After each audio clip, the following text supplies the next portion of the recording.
निकाय चुनाव में टिकटों का बंटवारा होने के बाद अब संगठनों में नेताओं के बागी तेवर भी नजर आ रही हैं, जिसमें सबसे बड़ा विरोध कांग्रेस के वरिष्ठ उपाध्यक्ष मथुरा दत्त जोशी ने किया है। पत्नी के लिए पिथौरागढ़ में मेयर का टिकट मांग रहे जोशी ने सीधे बड़े नेताओं को कटघरे में खड़ा कर दिया है।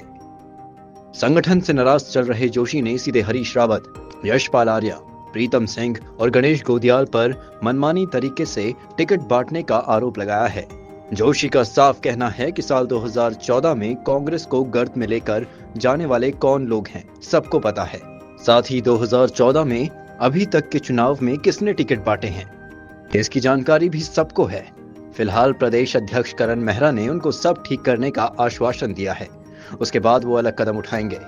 आज की तारीख में तो सर्वे सर्वा यही है। कल पार्टी में क्या होगा मैं नहीं कह सकता हूँ। हर चीज में सर्वे सर्वा ये है। तो 14 के टिकट इन्होंने बांटे, 17 के टिकट इन्होंने बांटे, 19 के टिकट इन्होंने बांटे, 22 के टिकट इन्होंने बांटे, 24 के टिकट इन्होंने बांटे। उसके बाद अगर ये नहीं समझते हैं पार्टी कैसे सरवाइव करेगी, अगर ये बंदरबांटी कर रहे हैं तो आप देख लो क्या हाल हो रहा है। मैंने 14 गिना दिया ना। हरीश रावत जी मुख्यमंत्री बन के आए थे 14 में। हरिद्वार से लेकर 5 की 5 लोकसभा सीट आप हार गए। 2017 में आप 11 में आ गए। 2019 में एक तरफा आप साफ हो गए, जीत ही नहीं पाए आप। 22 की हालत आपने देख ली थी क्या है।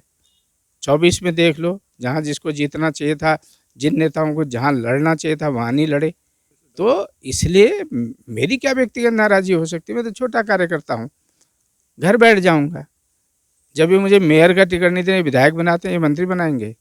मंत्री बनते तो कौन बनते, यही लोग बनते ना। आज की तारीख में सरकार होती तो जलवायु जलाल इनका होता ना। मुख्यमंत्री बनते तो इन 5 में से कोई एक बनता ना। हम तो नहीं बनते। इस लाइन में कौन सोचेगा इस पार्टी में, ये दर्द है मेरा, ये दुख है। तो ये हमारे प्रदेश की जो शीर्ष लीडरशिप है, भाई हरीश रावत जी हैं, प्रीतम सिंह जी हैं, यशपाल आर्य जी हैं, गणेश गोदियाल जी हैं, 4 हमारे अध्यक्ष रहे हैं। किशोर उपाध्याय जी को आपने अपमानित करके बाहर निकाल दिया, जिस तरीके से मुझे अपमानित कर रहे हो। इन 5 ही नेता तो फैसला ले रहे हैं यहाँ का। तो अध्यक्ष जी को इसलिए मैंने कहा, आपसे मेरी कोई व्यक्तिगत नाराजगी नहीं है, इन लोगों से नाराज क्यों नहीं भाई। एक मेयर के टिकट में आप लोगों ने कह दिया कि आपका फैसला तो दिल्ली करेगा। भाई क्या विवाद था। और जो विधायक खुलेआम आपके खिलाफ बात करता है उसको आप कह रहे हो कि उससे पूछ लो, उसके खिलाफ कोई कार्रवाई नहीं होगी। तो 2-3 बातें हैं मैंने अध्यक्ष जी के सामने रखी है। अध्यक्ष जी ने सकारात्मक मुझे जवाब दिया है। मैं देख रहा हूँ कि क्या निर्णय होता है, उसके बाद करेंगे। देखिए, नाराज़गी का सवाल नहीं है।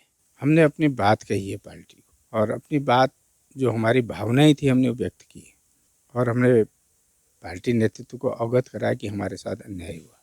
ठीक है, कल माननीय अध्यक्ष जी घर पर आए, अध्यक्ष जी ने भी अपनी बात कही, मैंने भी अपनी बात कही, हमने भी कुछ बातें कही, उन्होंने भी कुछ बातें कही।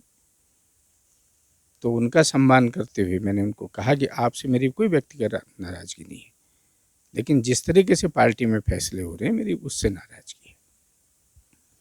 ये 4-5 नेता ही लेंगे फैसला, बाकी कोई नहीं लेगा। और हम जैसे कार्यकर्ताओं से अन्याय करेंगे तो कौन आपकी पार्टी में काम करेगा, फिर क्यों करेगा काम।